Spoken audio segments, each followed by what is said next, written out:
अस्सलाम वालेकुम viewers, I am Hina Mahjabeen. I hope you all will be fine.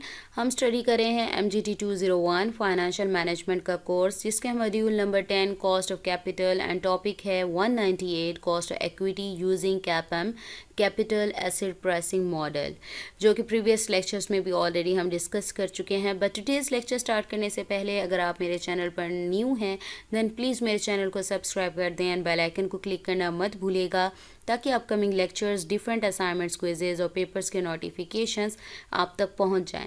Like भी कीजिएगा, शेयर भी कीजिएगा। ओके जी, let's start from today's lecture that is about cost equity using CAPM capital asset pricing model. हमने अपनी previous lectures में CAPM को पढ़ा, डिफरेंट पर्सपेक्टिव्स पढ़े और हमने इसे यूज़ किया, यानी कॉस्ट ऑफ, अब जो हम करने लगे हैं वो इक्विटी होल्डर्स जो होते हैं उनकी जो कॉस्ट है उसकी कैलकुलेशन करनी है। सो इक्विटी होल्डर्स क्या होते हैं ये भी हम बता चुके हैं।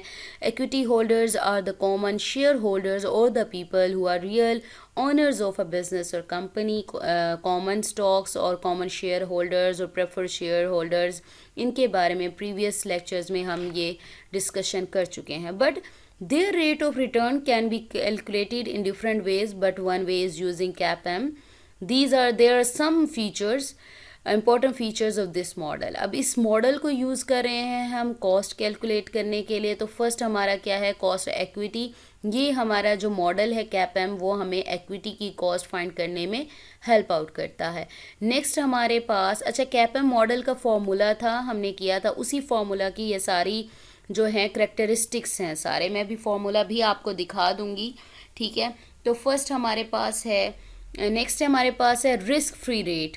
इन this model there is a consideration of risk free rate of return, meaning that the rate of return which any investor will receive return if he does not take risk, and this is called the RF small, ठीक है, risk free rate of return. हमने formula किया था CAPM का, मैंने अभी कहा, मैं आपको भी बल्कि दिखा ही देती हूँ।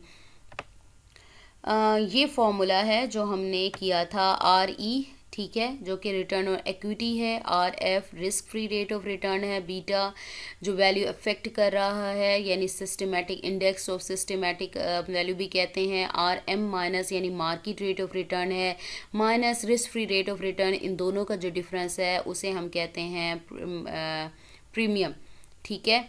तो हमारे पास यानी रिस्क प्रीमियम कहते हैं इसे।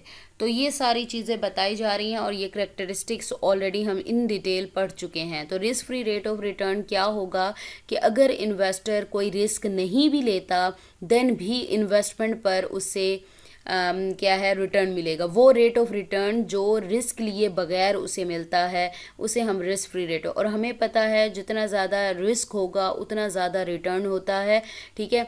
जहाँ रिटर्न होता है वहाँ रिस्क भी होता है, लेकिन अगर ऐसी सिचुएशन है जहाँ पर रिस्क नहीं लिया, रिस्क नहीं ले रहा, वो क्या है, फिर भी उसे रिटर्न मिलेगा। वो रेट है जो उसे मिलता है, इसे कहते हैं risk free rate of return. Market rate, the market rate of return means that any investor can receive or will get how much return on average from the stock market, यानी stock market में क्या rate चल रहा है, उसके average क्या rate चल रहा है और वो कितना रिसीव करेगा according to market rate, which we call market rate of return. We can calculate the market rate of return from the fluctuation main index of stock market, और can calculate through any biggest investment portfolios average return, यानी past results को देखते हुए भी वो अपना return है बता सकता है कि मार्केट के रेट क्या चल रहा है, कि वो कहाँ पर इन्वेस्टमेंट करे जहाँ पर उसकी बेनिफिशियल होगी। नेक्स्ट है रिस्क प्रीमियम।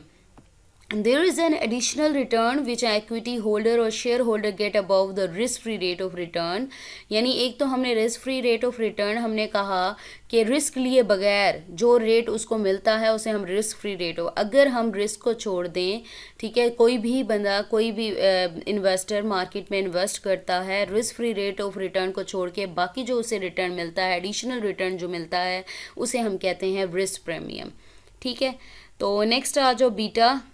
बीटा क्या है, risk premium is affected by such value which we will call index of systematic risk of beta, ठीक है। सिस्टमैटिक रिस्क कहते हैं, इस पर भी हमने पहले पढ़ा था। Is actually a measurement tool और instrument which tells us that how much risk is there in the market. ये अफेक्ट करता है, ये हमें बताता है कि मार्केट में कितना ज़्यादा रिस्क है, ये ज़्यादा है या कम है किसी स्पेसिफिक स्टॉक या शेयर में, ठीक है। मार्केट के रिस्क यानी वो कंपेयर करके बताता है कि मार्केट में कितना रिस्क है, या आप पर्टिकुलर या स्पेसिफिक स्टॉक में देख रहे हो तो उसमें as compare to market risk कितना पाया जा रहा है। इसकी वैल्यूज़ भी मैंने आपको प्रीवियस लेक्चर्स में बताए थे। If the value beta will be 1 then we came to know that return of that stock is equal to the return of market, यानी मार्केट जितना दे रही है रिटर्न, मेरा स्टॉक भी जहाँ पर मैं इन्वेस्टमेंट कर रही हूँ वो भी उतना ही रिटर्न दे रहा है। अगर वैल्यू ग्रेटर देन 1 हो तो इसका मतलब क्या है, यानी जो मार्केट में चल रहा है उस रेट से ज़्यादा रिटर्न मुझे मिलेगा।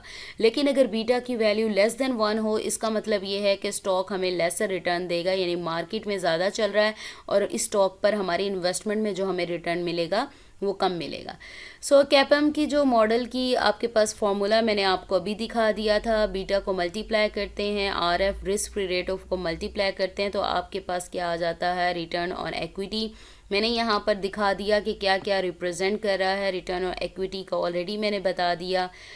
ओके आपके पास मैंने ये चीज़ भी बताई है आपको, अगर क्योंकि बीटा की वैल्यू हमारे पास है वो इक्विटी की कॉस्ट को इंक्रीज़ करती है। अगर आपकी वैल्यू 1 से कम है तो वो क्या है, कॉस्ट कम होगी। अगर इक्वल टू 1 है तो मीन्स आप जो कॉस्ट आप मार्केट वैल्यू है उसके इक्वल आ जाएगी कॉस्ट, ठीक है। ज़्यादा होगी तो इंक्रीज होगी कॉस्ट उसकी। So this CAPM is very frequently use to calculate the cost of equity capital. Equity capital को कैलकुलेट करने के लिए यूज़ करते हो। यहाँ पर मैंने नहीं बताया क्योंकि ऑलरेडी मैं रिस्क प्रीमियम और इनके बारे में आपको ऊपर भी बता चुकी हूँ। जस्ट ये है कि आपने फॉर्मूला कैसे अप्लाई करना है। So we have completed over today's lecture here. मुझे अपनी दुआ में याद रखिएगा, अपना ख्याल रखिएगा। टेक केयर, अल्लाह हाफिज़।